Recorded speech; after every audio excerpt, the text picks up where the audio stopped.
Oh, wait.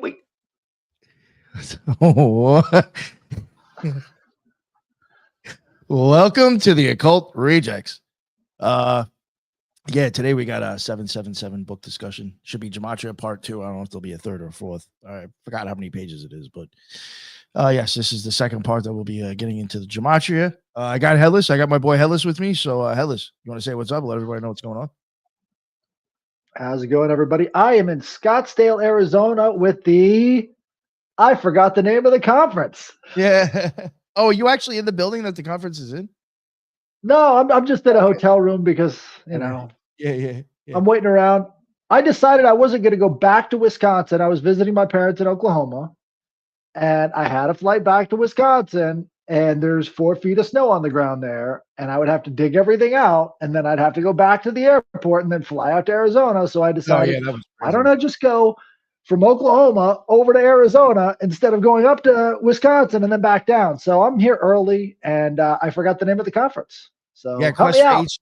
Quest for Ancient Civilizations. Quest for Ancient Civilizations. That's what I'm here for. Yes. And that is I think they do well, you might be able to help them set up tomorrow, but I think Friday is when it starts, December 5th to I think that might start at 5 or 6 o'clock, and it ends on the 7th, like later in the day, and that's in Scottsdale, Arizona, and there's like probably about 12 speakers at least, I think there. So D Dunking Dan's one of them, Scott Childress, Michael Collins, Wandering Wolf, and a couple of other people, Hugh Newman, and I think a couple of the people that are known. I just don't happen to have their name in front of me. Definitely check it out, though. I think it might be very much like the Cosmic Summit, in case there's anybody who's listening to us from there. That went to that, probably be about that size, I'm thinking. So check it out. Another interesting thing too, another interesting thing as well is that you come out there. I mean, depending on where you're from, weed's legal. There's dispensaries, and I do think, there it is. Cody's gonna, that's another thing too. Cody's gonna be there from East. Please, in case I screwed up your name, East 10 Productions. Then we got Mike and Dave from Mike and Dave's Multiverse. They'll be there as well. I think Cody might be emceeing this shit. So I'm checking it out, man. I mean, I think that's what he told me. I might be screwing that up, but come through. They got weed dispensaries out there, and I think there is there's like a discount code that you can actually use too if you happen to go to this thing. You can even use a discount code at the weed dispensary. So and if you come through, you're definitely gonna get lit for free by me. So you know what I'm saying? You'll get high. The Occult Rejects will get you high, so don't worry about it if you come through. But definitely check it out. I might bring some free shirts with me too. So if we happen to see any fans there, man, I'll hook you up with a shirt. Yeah. So just let me know, like, what's up. You're a fan of the show. But that's enough out of me. I guess we'll get into the 777. All right. Anything you wanted to say? Well, I just want to say I've got 2 other podcasts coming up tonight. One is with Prometheus Lens, and we're going to be talking about the Oklahoma land rush as a fertility ritual. So it's going to be really interesting. I found a bunch of parallels and all of these really interesting sites in Oklahoma, and we're going to be going through that a little bit. And then I've also got a druidic power lifter. So stay tuned to this channel. I've got a whole night of fun if you want to watch it, and it'll be an awesome time. So definitely show it off to your friends. We're going to be doing marathon podcasting all fucking night. So stay here. Nice. That is awesome. And not to trying to compete with Headless, but at 9 o'clock, I will also be going live with VA. What was that guy's show again? VA Conspiracy. You got to think about this. Okay, so Virginia is for lovers is the state motto. Yeah, conspiracy lovers. Virginia's for conspiracy lovers is his channel. Yep. That's right. Yeah. So we got him coming on for Shakespeare's 33 Degrees.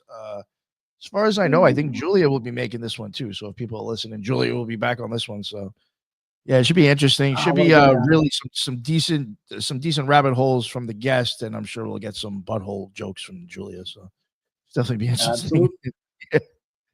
But rabbit holes and buttholes all night long, man. That's what I heard they got going over at this event too. You gotta show up to find out. Not making any promises.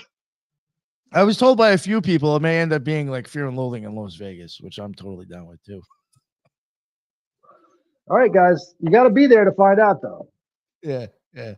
All my Okies watching. You got to watch this one tonight with the Oklahoma fertility ritual because I think you'll really resonate with that. A lot of people don't know about Oklahoma, and it is a strange, fascinating place. So we're definitely going to get into that on Prometheus Lens. Yo, for this person, yeah, I'm not sure how to say this. Person saying Crowley loved buttholes. Fun fact for you. The same muscle, the sphincter, that is in your butthole is the same muscle that makes your pupil dilate and spin closed. There's a little fun fact for you.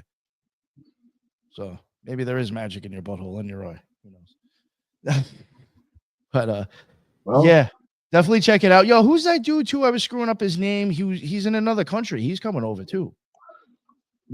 Which one? Remember the dude that introduced us to Ricardo? He's in that chat. Oh yeah, the guy from The Abyss. The Abyss is coming. Yeah, yes. He's coming. I always forget his fucking name. Yo, that dude's cool as fuck. Yeah, I'm looking forward to that. He's supposed to be there. So look. Cody didn't know. I gotta teach him. So definitely show up. You'll love it. Check out my channel on YouTube and on Twitter. I'm on Headless Giant. So check it out. You'll love it. Someone's getting pregnant in Oklahoma tonight, man. They better be. They better be. Also the same skin as lips. Holy shit. Damn. Huh. That is interesting. Damn. The associations never stop. The Abyss guy might be cool, but be careful staring at him. Let's stare right back at you. Funny. Yeah, that's just funny. All right. So I'll take it over from where I'm just going to start from the first Sephiroth contains that paragraph. I think that's where we left it off, right? But if not, yep. I guess that's where we're starting anyway. I'll do probably like 2 paragraphs at a time or whatever. All right. So the first Sephiroth contains 9 and produces them in succession. Thus, the number 2 or the duad. The name of the second Sephiroth is Chokmah, wisdom, a masculine active potency reflected from Kether, as I have before explained. This Sephiroth is the active and evident father to whom the mother is united, who is the number 3. This second Sephiroth is represented by the divine names IH, Yah, and it ends up being Yad He Vad He, and the angelic hosts by Orphanim, the wheels, and it is also called Ab, the father. Your AB, on or sometimes on the poles or the pillars, or sometimes you also see Abba, ABBA, and Amma. Well, AMMA would be for the feet. Now he's saying the first Sephiroth contains 9. Is he saying that this is the origin of all emanations, or is he saying that literally everything else is just sort of a hologram produced by that first, and it's all condensed into one thing? That's how I would almost see it. To tell you the truth. Like everything's emanating from that one, it just becomes a solid here. I guess I don't know. Yeah. Okay. The third Sephiroth or triad is a feminine passive potency called Binah, the understanding, who is co-equal with Chokmah. For Chokmah, the number 2 is like 2 straight lines which can never enclose a space, and therefore it is powerless till the number 3 forms a triangle. Thus, this Sephiroth completes and makes evident the supernal trinity. It is also called Amma, AMA, Amma, mother, and AIMA, the great productive mother, who is eternally conjoined with AB, the father Ab, for the maintenance of the universe, in order. Therefore, is she the most evident form in whom we can know the Father, and therefore, Therefore, is she the most evident form in whom we can know the Father, and therefore is she worthy of all honor. She is the supernal mother, co-equal with Chokmah, and the great feminine form of God, the Elohim, in whose image man and woman are created, according to the teaching of the Qabalah. equal before God. Woman is equal with man and certainly not inferior to him, as it has been the persistent endeavor of so-called Christians to make her. Amma. Well, just to stop real quick on that point. So if you're thinking about these things as like eternal principles, the father would be time and the mother would be space. The only way that we can know time is through space. Yes, very good. I like that. Yeah. Well, like, yeah, it's even saying, I guess like really the space wouldn't have boundaries to be considered a space if you didn't like turn it into the triangle. You know what I'm saying? Like they're saying like that made it finally like that's your boundaries. Like that is something. Right. Yeah. Fuck, where was I? Oh yeah, there it is. Ama is the woman described in the Apocalypse. The third Sephir is also sometimes called the Great Sea. To her are attributed the divine names Elohim and Yadhe. Oh, jeez. Elohim? I don't know. I'm sorry. And the angelic order, Aralim, the thrones. She is the supernal mother as distinguished from Malkuth, the inferior mother, bride, and queen. I can get it. The number 4, this union of the second and third Sephiroth produced chesed, mercy or love, also called Gedulah, greatness or magnificence. A masculine potency represented by the divine name Al-El, the Mighty One, and the angelic name Chashmalim, scintillating flames. Ezekiel 4:4. The number 5. From this emanated the feminine passive potency, Deborah, strength or fortitude, or Din, justice, represented by the divine names Elohim, Gebarah, Elul, and the angelic name Sephirim. Isaiah 6:6. The Sephirah, also called Pachad, fear. The number 6, and from these two issued the uniting Sephirah, Sepharoth, Sepharoth, I guess, Tiferet, beauty or mildness. Again, it's back to the center again. So we're going to the outsides, back to the center, to the outsides again. Let's see here. Tiferet, beauty or like mildness. If you think about it. Exactly. Right. Yeah. Let me see. Tiferet, beauty or mildness, represented by the divine name Alba, Vidula, no, Eloah, Vada'ath. The angelic names Shinanim, that would be Psalms, whatever that is, Malkim, kings, MLK, again, right? Thus, by the union of justice and mercy, we obtain beauty or clemency, and the second trinity of the Sephiroth is complete. So, right, we're talking about the top trinity. Now we've come down to the second trinity, right? These are the different triangles together, right? The union of justice, clemency, the trinity of the Sephiroth is complete. The Sephiroth, or path, or numeration, for by these latter appellations, the emanations are sometimes called together with the 4th, 5th, 7th, 8th, and 9th Sephiroth is spoken of as Zoir, Anpin, Zaur Anpin, the lesser countenance, Microsophorus, by way of the antithesis to Macroprosopus, the vast countenance. The vast countenance is all of them combined, which is one of the names of Kether, the first Sephiroth. The 6th Sephiroth which Zauranpin is composed, are then called his 6 members. He is also called MLK, Mekal, or Melech, the king, which goes into a lot of that human sacrifice stuff. Yeah, Martin Luther King. MLK, right? So Malkuth has that same idea, like this is the bottom kingdom as well, but the MLK in Canaanite Phoenician always refers to the kings, right? The mighty men of old.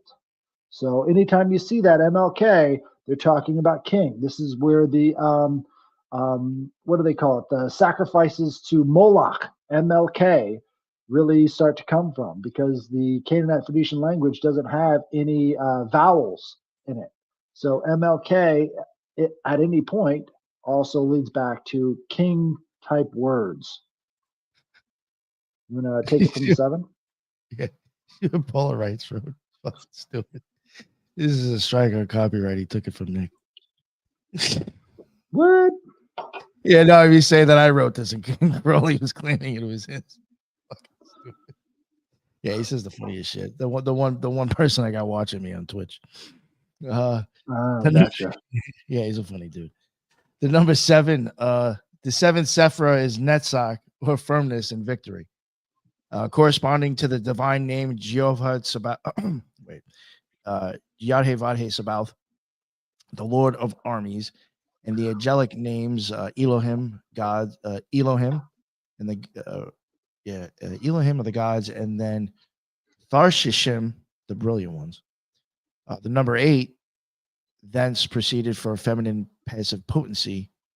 You have Hod, which would be slender, answering to the divine name Elohim Sabaoth. And then you have the gods of armies, and among the angels is Benai Elohim, the sons of God.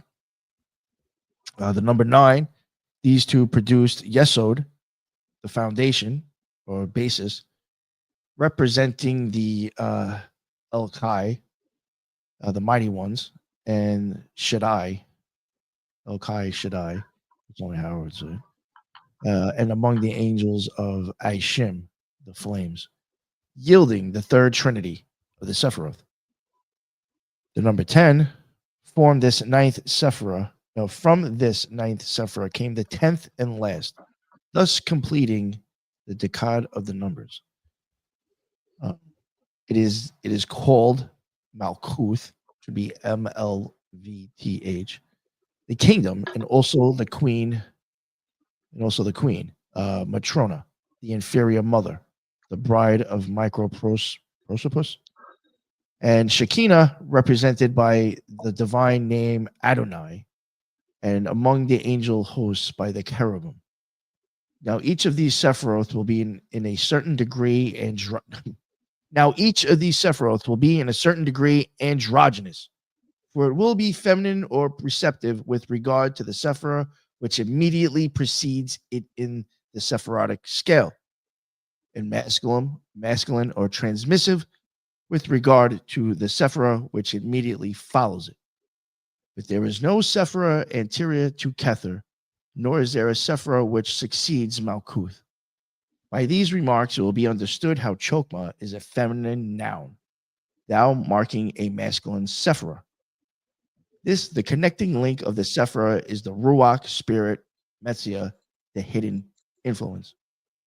So one thing I just want to add in there is that I do think that sometimes when some of these ideas that are getting handed to the public is literally taking ideas like this and putting it into human form and seeing if there's any humans that are willing to run with it.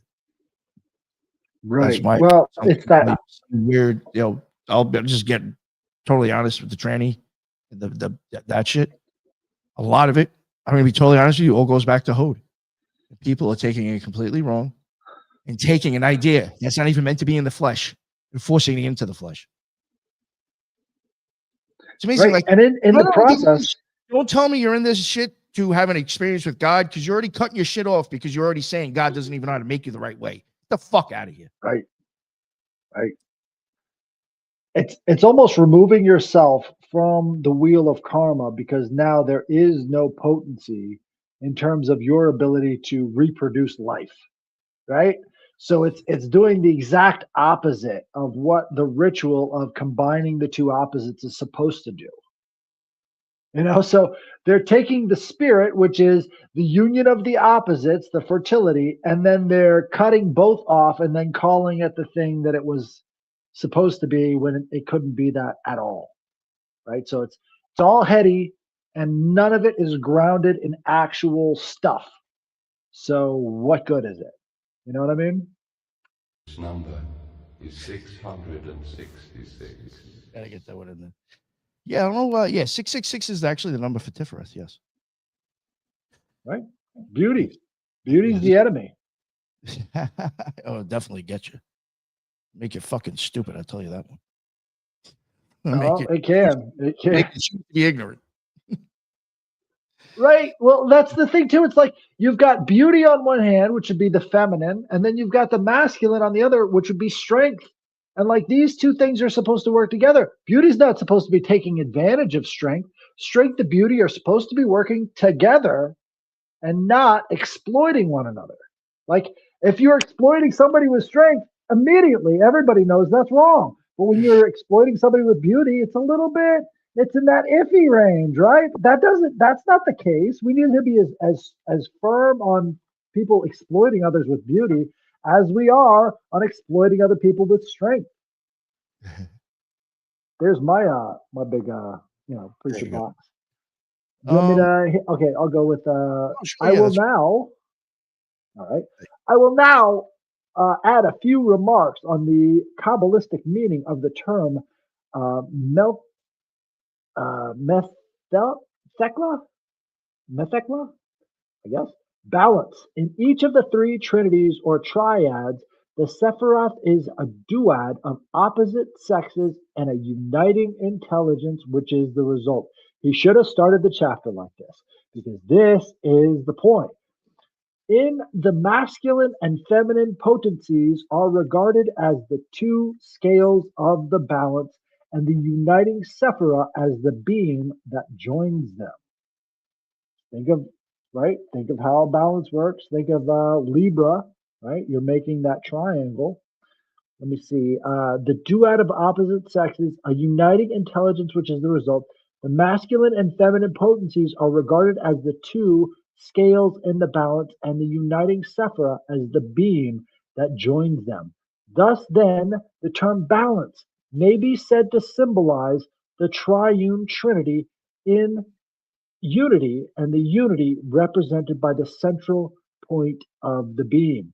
But again, in the Sephiroth, there is a triple trinity, the upper, lower, and middle. Now these three are represented thus: the supernal, the highest by the crown, Kether, the middle by the king, and the inferior by the queen, which will be the greatest trinity. And the earthly correlatives of these will be premium, mobile, the sun, and the moon. Here we are at once find the alchemical symbolism.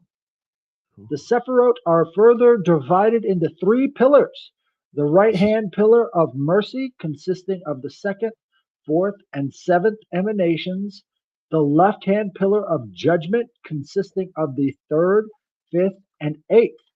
And the middle pillar of mildness, consisting of the first, sixth, ninth, and 10th emanations. In their totality and unity, the 10 Sephiroth represent the archetypal man, Adam Kadmon, the protogonos. Right? Fanes protogonos is sort of the symbol of that.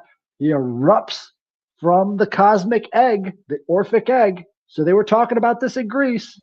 Just saying. In looking at the Sephiroth consisting of the first triad, it is evident that they represent the intellect, and hence this triad is called the intellectual world. Olam Meveshekal. I've never said that one before. The second triad corresponds to the moral world, Olam Morgash. The third represents the power and stability and therefore called the material world Olam Ha-Mevathu. These three aspects are called the faces and pin. Thus, the tree of life, Otsachiam, Otschiam, formed the first triad, being placed above the second and third below in such a manner that the three masculine Sephiroth are on the right, the three feminine are on the left, whilst the four uniting Sephiroth occupy the center. This is the Kabbalistic tree of life, on which all things depend. There is a considerable analogy between this and the tree Yggdrasil of the Scandinavians. I have already remarked that there is one trinity which comprises all the Sephiroth, and it consists of the crown, the king, and the queen. In some senses, it is the Christian trinity of the Father, Son, and Holy Spirit, in which their highest divine nature are symbolized by the first three Sephiroth, Kether, Chokhmah, and Binah. This is the Trinity which created the world, or in Kabbalistic language, the universe was born from the union of the crowned king and queen. But according to the Qabalah, before the completed form of the heavenly man, the 10 Sephiroth, was produced. There were certain primeval worlds created, but these could not subsist as the equilibrium of balance was not yet perfect, and they were convulsed by the unbalanced force and destroyed, right? This is the primal chaos. These primordial worlds are called the kings of ancient time and the kings of Edom, who reneged before the monarchs of Israel. Uh-oh. Now we're starting to do some ethnic exploitation here. The kings of Edom, who reigned before the monarchs of Israel. In this sense, Edom is the world of unbalanced force. Now, again, when they talk about Edom, they're pointing at you, by the way. Of unbalanced force, and Israel is the balanced Sephiroth. This important fact that the worlds were created and destroyed prior to the present creation is again and again reiterated in the Zohar. All right. Thank you. That was a lot you just read. Yeah. Now the Sephiroth are also called the world of emanations, or the Atzilutic world, or the archetypal world. Olahim Atziloth. I don't know if I'm saying that right. And this world gave birth to three other worlds, each containing a repetition of the Sephiroth, but a descending scale of brightness. The second world is the Briatic world, Olam Ha-Briah, the world of creation, also called Corsia, the throne. It is an imminent emanation from the world of Atziluth, whose 10 Sephiroth are reflected herein and are consequently more limited, though they are still of the purest nature and without any admixture of matter. The third is the Yetziratic world, and that's Olam Ha-Yetzirah, or world of formation and of angels, which proceeds from Bria, and though less refined in substance, is still without matter. It is in this angelic world that reside those intelligent and incorporeal beings who are wrapped in a luminous garment and who assume a form when they appear onto man. The fourth is the Asiatic world, Olam Ha-Asai, if I'm saying that right. The world of action, called also the world of shells. Olam Ha-Klipoth, which is the world of matter made up of the grosser elements of the other three. In it also the abode of the evil spirits, which are called the shells by the Qabalah. Klipoth, material shells. The devils are also divided into 10 classes and have suitable habitations. She tables in 777. The demons are the grossest and most deficient of all forms. Their 10 degrees answer to the decad of the Sephiroth, but in inverse ratio, as darkness and impurity increase with the descent of each degree. The two first arc nothing but absence of visible form and organization. The third is the abode of darkness. Next follow 7 hells occupied by those demons which represent incarnate human vices, and those who have given themselves up to such vices in earth life. Their prince is Samael, the angel of poison and death. His wife is the harlot or woman of whoredom, Sheth Zanunim, and united they are called the beast, Chioa. Thus, the infernal trinity is completed, which is, so to speak, the adverse and caricature of the supernal creative one. Samael is considered to be identical with Satan. Do you want me to read the next one? I'll do the next one too. Yeah, go ahead and read the next one. Did you want to say I'm anything? laughing at these comments.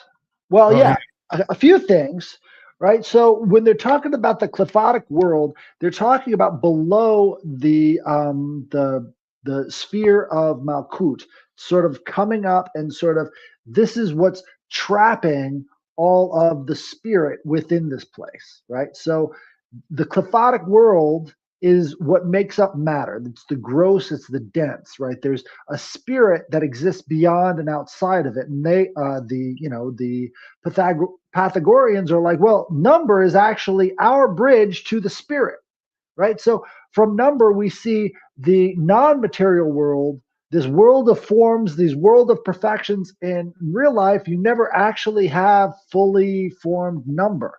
Number is kind of a spiritual concept that exists outside of matter because matter doesn't have number attached to it. It's within a different realm. And so when we're talking about gematria, when we're talking about sacred numbers and all the rest of this stuff, that all goes into this stuff. These are the different ways people perceived how number interacts with all levels of material and non-material worlds. So this is like, when they talk about the revolution in 1666, where you've got the Sabbatean Frankists, what they said is we have to commit so much evil in this world that God has no choice but to come down from Kether to stop what we're doing. So when he does that, that's going to end the planet, and then we can actually be one with God again.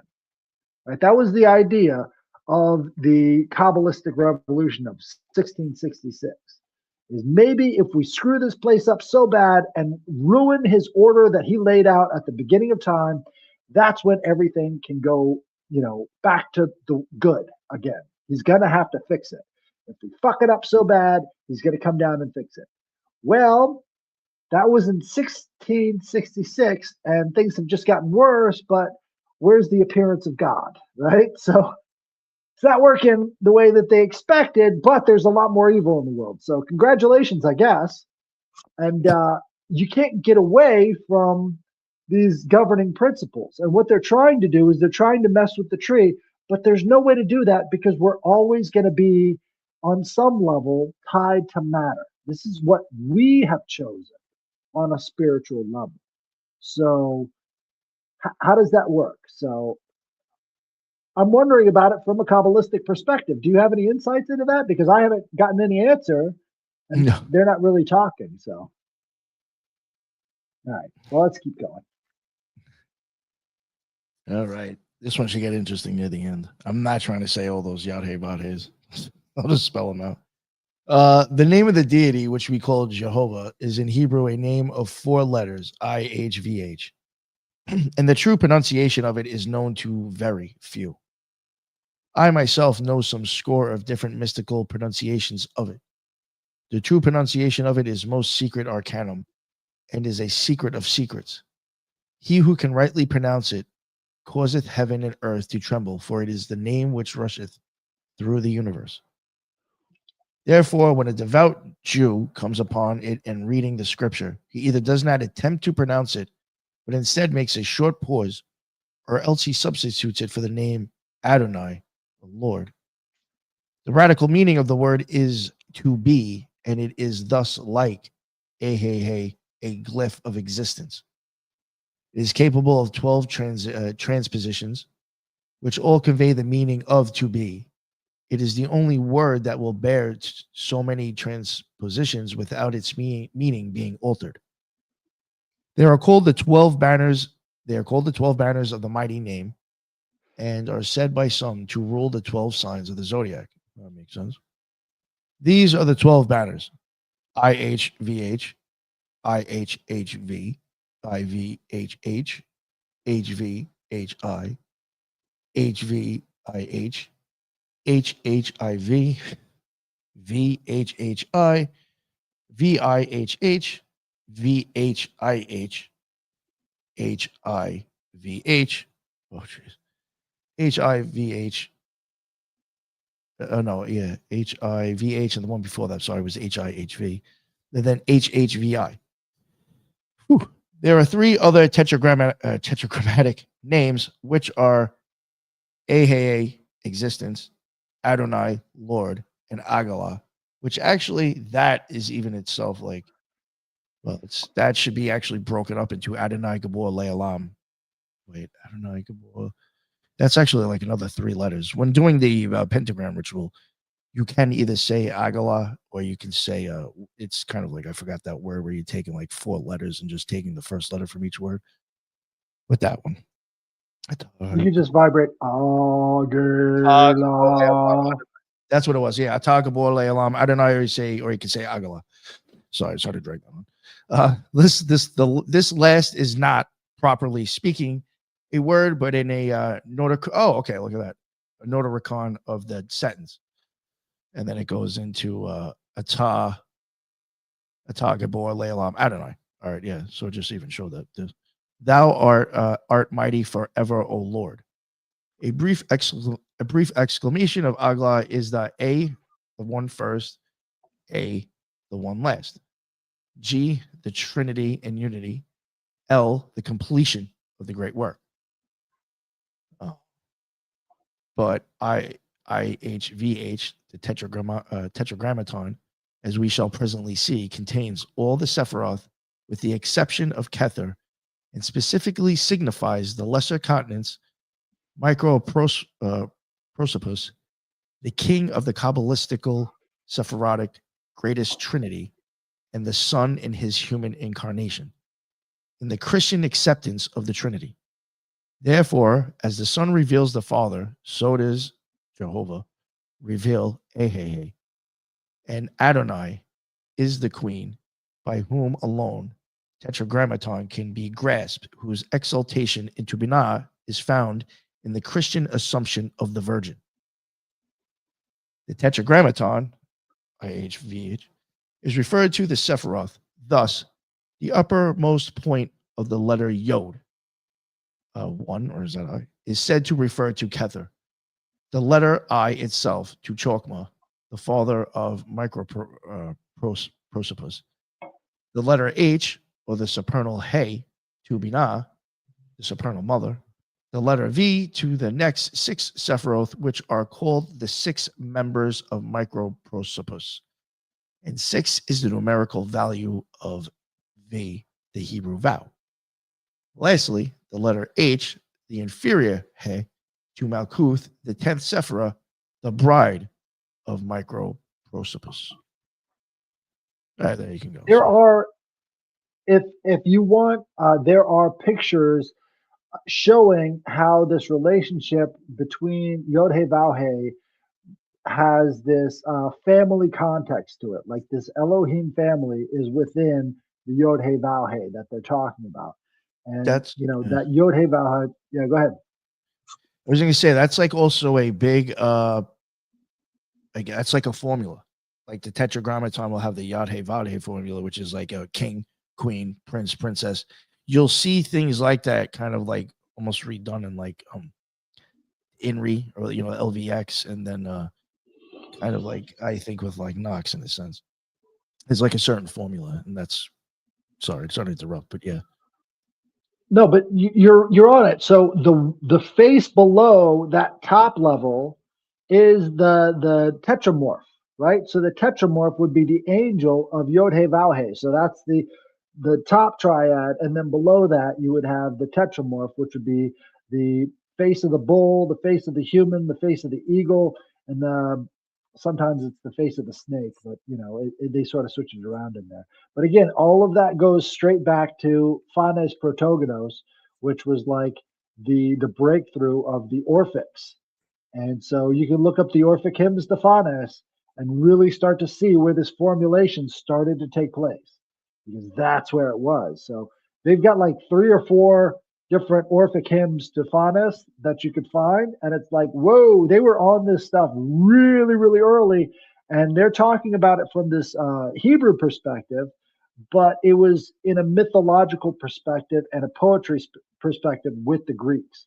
And the Orphics really kind of formulated this stuff and kind of discovered the direction that mathematics was pointing in that time too. Because a lot of people get hung up on numerology and say numerology is not math, but in essence, what they're saying is that this is the relationship that numbers have to one another on a spiritual level.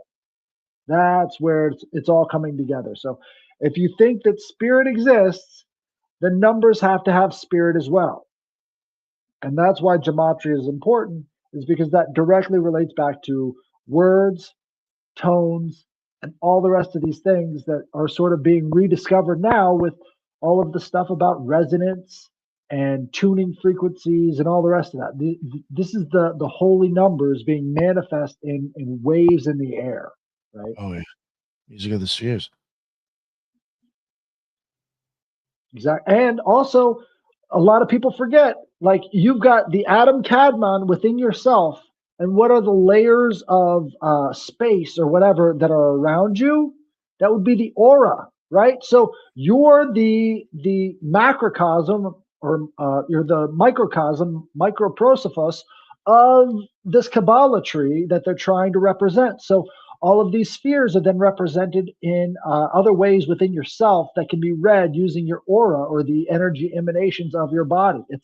It's just a smaller version of this universal concept. That's why I think it's important. I think a lot of people need that context, but all of this stuff works into the same system. So once you start to see it, you can have a ladder to understand and move forward. That's really good. I'm glad you mentioned that, because, like, I guess maybe I could try to even use this context, what I was trying to even say earlier with the it looks like Prometheus says he's waiting for you. You're supposed to be done by 8 o'clock. Shit, we'll have to wrap this up. We'll wrap it up here, maybe. One thing that I did I was saying earlier with the whole Yad-Hey Vad-Hey, that Tetragrammaton formula, you're saying adopting it. Now, there was one time when I was learning the Star Ruby. In the Knox formula, sometimes people will debate exactly which way it was supposed to go. And there was like 2 different, ideas. And so I had wanted to ask somebody that I knew in the OTO that, was around a little bit longer than me and knew what they were doing. And they had said, I just adopted to the Yad-Hey Vad-Hey formula. So like they do the king, queen, prince, and princess things. So I was like, oh, all right. Yeah. So like, obviously by the certain things, I guess you could probably debate which one of those is what, but to me, that made it quite obvious, like what I was doing after that, if I adopted it to that, so. Right. Absolutely. And we've got overtime, and, you guys have been great. I think this is an important show. Save it, come back to it later. You might find applications in your own life, and that's what these shows are for. So. All right. Awesome. Absolutely. Yeah. So sorry about that Prometheus lens. I'm letting him go. I'll let you have him for the next hour and a half. I don't know if he's doing this live or not. If he is, I don't know. Go check out Prometheus lens fucking YouTube anyway, and smash that subscribe button. I know he's got one out there, regardless if they're going live or not. Check out my boy's channel. Headless, thank you so much. Check out his shit. And until the next one, everybody be well. Later.